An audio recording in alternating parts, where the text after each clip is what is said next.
नमस्कार। तो चलिए जानते हैं देश की महंगाई, बेरोजगारी, पेंशन, सरकारी नौकरी, किसानों के लिए महिलाओं के हितों की तमाम 50 बड़ी खबरों को सिर्फ 10 मिनट में। अभी तक वीडियो को लाइक नहीं किया तो लाइक कर दें। प्रधानमंत्री नरेंद्र मोदी ने कहा, कर्नाटक में कांग्रेस ने झूठ बोला और लोगों से वोट मांगे। उन्होंने सरकार बनाई और अपने वादे पूरे नहीं कर पाए। इसके बजाय उन्होंने कर्नाटक में जनता से वसूली का अभियान चलाया हुआ है। कर्नाटक में आए दिन कोई न कोई घोटाला सामने आ रहा है, यानी कांग्रेस जनता को खुलेआम लूट रही है। अगर हमें महाराष्ट्र को बचाना है तो हमें कांग्रेस को दूर रखना होगा। छत्तीसगढ़ के उप मुख्यमंत्री विजय शर्मा ने कहा, झारखंड की जनता मौजूदा सरकार से निराश है। राज्य सरकार ने जनता से किए वादे पूरे नहीं किए। लोगों को पीएम मोदी के वादों पर भरोसा है। जिस तरह से बांग्लादेशियों को घुसाकर वोट बैंक बनाया जा रहा है, इसका जनता विरोध करती है। शिवसेना नेता संजय निरुपम ने कहा, हर नेता के हेलीकॉप्टर की और कारों की जांच होनी चाहिए ताकि काले धन का उपयोग समाप्त हो सके। चुनाव आयोग ने इसे सुनिश्चित करने के लिए सख्त कानून बनाए हैं और सभी को नियमों का पालन करना होगा। पश्चिमी बंगाल में देव उठनी एकादशी के अवसर पर लोगों ने गंगा सागर में पूजा की। देव उठनी एकादशी के अवसर पर सरयू घाट पर भी आरती की गई। कांग्रेस नेता राहुल गांधी ने कहा, छत्तीसगढ़ में हमने सरकार बनाई और हमने पहले वादा कर दिया कि हम धान के लिए छत्तीसगढ़ के किसान को 3,000 रुपये देंगे। इसलिए हमारी पहली योजना महालक्ष्मी योजना के तहत हर महीने 3,000 रुपये आपके बैंक में दिए जाएंगे। महिलाओं को बस में फ्री यात्रा, किसानों को 3 लाख रुपये तक का खर्चा माफ़ होगा और एमएसपी पर आपकी खरीद होगी। केरल में आईएएस अफसर ने व्हाट्सएप पर हिंदू मुस्लिम ग्रुप बनाया। फ़ोन हैक होने का दावा जांच में गलत मिला। राज्य सरकार ने सस्पेंड कर दिया। केरल सरकार ने 11 नवंबर को 2 सीनियर आईएएस अफसरों को सस्पेंड कर दिया है। उन पर सर्विस नियमों का पालन नहीं करने और अनुशासन उल्लंघन का आरोप है। एक अधिकारी का नाम के गोपाल कृष्णन और दूसरे का एन प्रशांत है। उद्धव के हेलीकॉप्टर की 2 बार तलाशी ली गई। महाराष्ट्र के पूर्व मुख्यमंत्री और शिवसेना सुप्रीमो उद्धव ठाकरे के हेलीकॉप्टर की 24 घंटे में दूसरी बार चेकिंग हुई है। उद्धव मंगलवार को उस्मानाबाद में ओसा सीट पर प्रचार करने आए थे। इस दौरान चुनाव आयोग के कर्मचारियों ने उनके हेलीकॉप्टर की चेकिंग की। इससे पहले 11 नवंबर को यावतनाम माल के वनी एयरपोर्ट पर उनके बैग की भी जांच की गई थी। पंजाब में उपराष्ट्रपति के फ्लाइट की इमरजेंसी लैंडिंग हुई है। विजिबिलिटी कम होने के कारण 1 घंटा आसमान में घूमता रहा विमान अमृतसर में लैंड करवाया गया। धुंध के कारण कम विजिबिलिटी होने पर उपराष्ट्रपति जगदीप धनखड़ की फ्लाइट लुधियाना में लैंड नहीं हो पाई। उनकी फ्लाइट करीब 1 घंटे तक आसमान में उड़ती रही। इसके बाद अमृतसर एयरपोर्ट पर इमरजेंसी लैंडिंग करवाई गई।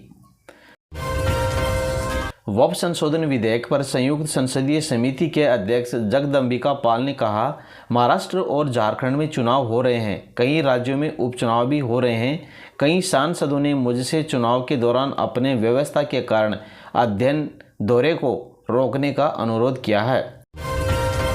18वें प्रवासी भारतीय दिवस पर सम्मेलन के लिए वेबसाइट लॉन्च को संबोधित करते हुए विदेश मंत्री डॉक्टर एस जयशंकर ने कहा, हम 8 से 10 जनवरी 2025 तक भुवनेश्वर में उड़ीसा सरकार के साथ 18वें प्रवासी भारतीय दिवस की सह मेजबानी करेंगे। मोदी बोले, कांग्रेस देश को कमज़ोर करने का मौका नहीं छोड़ती। ये कश्मीर में 370 की वापसी के लिए प्रस्ताव लाए। पाकिस्तान भी यही चाहता है। प्रधानमंत्री नरेंद्र मोदी मंगलवार को महाराष्ट्र के चंद्रपुर पहुंचे। यहाँ उन्होंने चिमूर में कहा, कांग्रेस और महाविकास आघाड़ी वाले देश को पीछे करने और कमज़ोर करने का कोई मौका नहीं मिला। कांग्रेस और उसके साथियों ने आपको सिर्फ खूनी खेल दिया है। यह हमारी सरकार है जिसने नक्सलवाद पर लगाम लगाई। महाराष्ट्र के सोलापुर में प्रधानमंत्री नरेंद्र मोदी ने कहा, कांग्रेस ने देश में दशकों तक राज किया, 50 से 60 साल तक राज किया, लेकिन उनकी एक ही सोच थी, लोगों को समस्याओं में उलझाए रखना, समस्याओं को बनाए रखना। यही कांग्रेस की कार्यशैली रही है। झारखंड, बंगाल में वोटिंग से पहले ईडी की छापेमारी, 17 जगहों पर सर्चिंग जारी है। बांग्लादेशी घुसपैठ और मनी लॉन्ड्रिंग से जुड़ा है मामला। जानकारी के मुताबिक ईडी की टीम कई लोगों और संगठनों की सीमापार घुसपैठ से जुड़ी वित्तीय गड़बड़ियों की जांच कर रही है। झारखंड विधानसभा चुनाव में कल यानी बुधवार को पहले चरण में 43 सीटों पर वोटिंग होनी है। वहीं पश्चिमी बंगाल की 6 विधानसभा सीटों पर उपचुनाव होने हैं। महाराष्ट्र के सोलापुर में प्रधानमंत्री नरेंद्र मोदी ने कहा, महाराष्ट्र को अगले 5 साल तक महायुति की ऐसी सरकार की जरूरत है जो स्थिर हो, जिसका एकमात्र लक्ष्य महाराष्ट्र का विकास हो। स्थिर सरकार ही महाराष्ट्र के लिए दूरगामी नीतियां बना पाएंगी। हरियाणा के मुख्यमंत्री नायब सिंह सैनी ने कहा, भाजपा एनडीए का विचार लोगों का विकास करना और देश को आगे ले जाना है। डबल इंजन सरकार ने प्रधानमंत्री मोदी के नेतृत्व में देश के बुजुर्गों को आयुष्मान कार्ड देने का काम किया है। उत्तर प्रदेश के मुख्यमंत्री योगी आदित्यनाथ ने कहा, आजकल कांग्रेस के राष्ट्रीय अध्यक्ष मल्लिकार्जुन खड़गे अनावश्यक रूप से मेरे ऊपर लाल पीले हो रहे हैं, गुस्से में हैं। खड़गे जी, मेरे ऊपर गुस्सा मत कीजिए, मैं तो आपकी उम्र का सम्मान करता हूं। आपको गुस्सा करना है तो हैदराबाद के निज़ाम पर करिए, जिस हैदराबाद के निज़ाम के रजाकारों ने आपके गांव को जलाया था, हिंदुओं की निर्मम हत्या की थी। महाकुंभ 2025 पर समीक्षा बैठक पर उत्तर प्रदेश डीजीपी प्रशांत कुमार ने कहा, कुंभ के लिए शासन के विभिन्न विभागों द्वारा सभी व्यवस्थाएं की जा रही हैं। हम अत्याधुनिक टेक्नोलॉजी का समावेश सीसीटीवी में करेंगे। असामाजिक तत्वों पर नज़र रखी जाएगी। पुलिस बल की ट्रेनिंग भी लगातार चल रही है। हम सीसीटीवी और ड्रोन के माध्यम से भी निगरानी करेंगे। श्रद्धालुओं के यहाँ रहने की और उनकी सुरक्षा की व्यवस्था भी की गई है। हिमाचल के शहीद नायब सूबेदार को अंतिम विदाई, 9 साल के बेटे ने दी मुखाग्नि, पत्नी ने सैल्यूट कर विदा किया।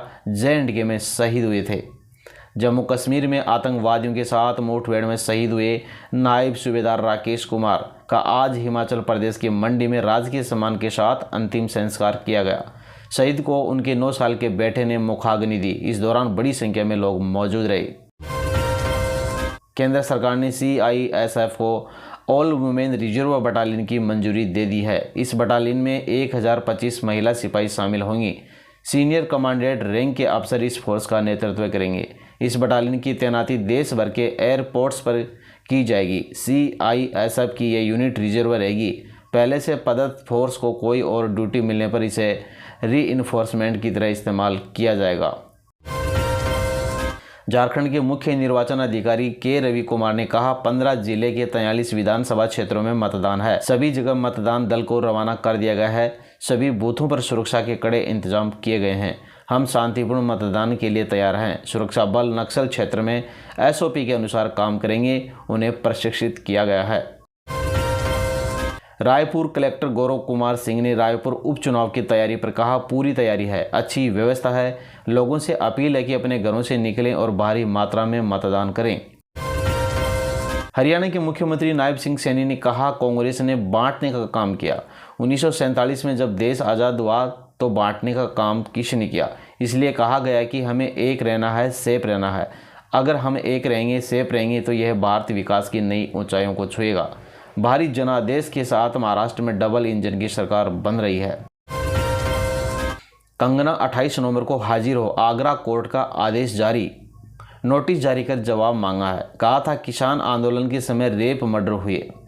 बॉलीवुड एक्ट्रेस और बीजेपी सांसद कंगना रनौत के खिलाफ मंगलवार को आगरा कोर्ट में सुनवाई हुई। कोर्ट ने उन्हें नोटिस जारी कर जवाब मांगा है।